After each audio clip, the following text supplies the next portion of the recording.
আজকে আপনাদের সাথে খুবই ইন্টারেস্টিং একটা জিনিস শেয়ার করব। এটা হচ্ছে ওয়াটার ল্যাম্প।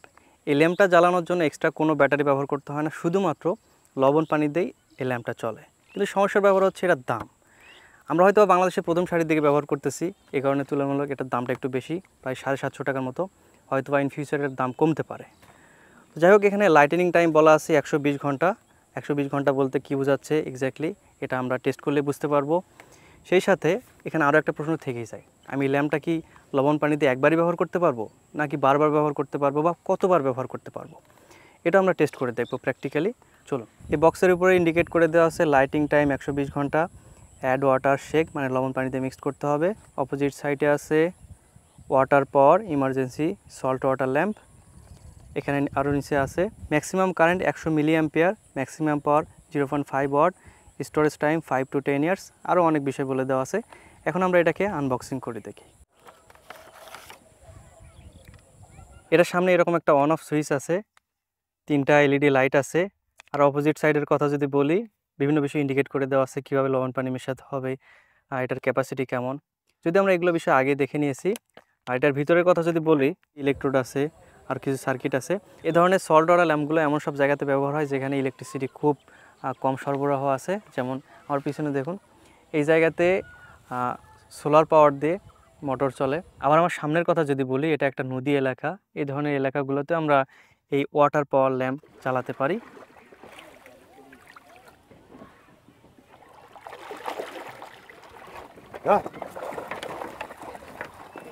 এখন আমি লবণ পানি মিক্স করে রেডি করব এটাকে। এখান থেকে কয়েক চামচ লবণ নিচ্ছি, 1 চামচ, 2 চামচ। এটাতে পানি মিশিয়ে নিলাম, ভালোভাবে মিক্সড করে নিই এটাকে। এটা লাইন অন করা আছে, অফ করে দেই। এটাতে আমরা পানি ঢেলে নিলাম, লবণ পানিটা, মুখটা সিল করে দিলাম। লবণ পানি রিফিল করার পর এই ল্যাম্পটি জ্বালানোর পূর্বে 5 মিনিটের মতো অপেক্ষা করতে হবে। তো প্রথমবার এখানে লবণ কম হয়ে গেছিলো, আমরা একটু লবণ বাড়িয়ে দিয়েছি। এখন ঠিক আছে। ও, জ্বলতেছে তো সুন্দরভাবেই। টর্চটা অফ করে দেই, তাহলে আলোটা দেখতে এরকম। এখন এটা সন্ধ্যার সময়, আমার পিছনে হয়তো হালকা মেঘ দেখতে পাচ্ছেন, সন্ধ্যার একটা আবহাওয়া দেখতে পাচ্ছেন। এই সল্ট ওয়াটার ল্যাম্পটা রাতের বেলা কেমন আলো দেয় এটা বোঝানোর জন্য একটা গাছের সামনে আলোটা রেখেছি, দেখতে পাচ্ছেন অনেক পরিষ্কারভাবেই গাছটা বোঝা যাচ্ছে। আচ্ছা, তোমার মুখের দিকে আলোটা ধরো দেখি ভাই, কেমন আসে। হ্যাঁ, ওকেও বেশ পরিষ্কারভাবে বোঝা যাচ্ছে। এই ল্যাম্পটাকে এবার ধরে প্রায় 5 বারের মতো রিফিল করা হয়েছে, এখনও ঠিকঠাকভাবেই চলতেছে। যদিও মাঝখানে একটু সমস্যা হয়েছিল, কিন্তু এটা অটোমেটিক আবার ঠিক হয়ে গিয়েছে। এখন এটা টেস্ট করে দেখার পালা। একবার যদি আমরা এটাতে লবণ পানি দেই, তাহলে 1 লবণ পানিতে কতক্ষণ এটা চলতে থাকে। ওকে, তাহলে টেস্ট শুরু। যদিও রাতের বেলা এখানে ফুল ব্রাইটনেসে এটা চলতেছে। দেখার বিষয় হচ্ছে সকালে উঠে এটাতে কেমন আলো থাকে। এই লাইটটা আমি রাত থেকে শুরু করে এখন পর্যন্ত প্রায় টানা 6 ঘন্টার মতো চালিয়েছি।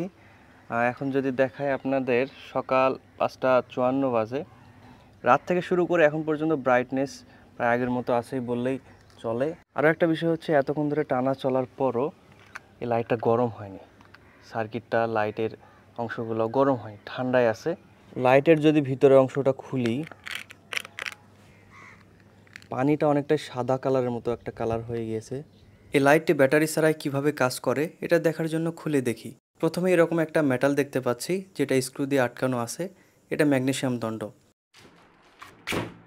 এরপরে কালো অংশটা কার্বন দণ্ড। আর সবশেষে বাল্বগুলো প্রোটেকশন সহ ঠিকঠাকভাবে জ্বালাতে এরকম একটা সার্কিট বোর্ড ব্যবহার করা হয়েছে। ম্যাগনেসিয়াম আর কার্বন দণ্ডের তড়িৎ পরিবাহিতার মান সবচেয়ে বেশি হয়, নির্দিষ্টভাবে এই দুটো দণ্ড ইলেকট্রোড হিসেবে ব্যবহার করা হয়েছে। এবারে পুরো সিস্টেমকে সাজিয়ে লবণ পানিতে চুবানো হলে আবার আগের মতো বাল্বগুলো জ্বলতেছে। এ পর্যন্ত এটাকে আমি প্রায় 15 বারের মতো জ্বালিয়েছি। তো সেই হিসেবে বলা যায় এটা আরও অনেকবার জ্বালানো যাবে। সব মিলিয়ে আমার কাছে এই জিনিসটি ভালোই লেগেছে।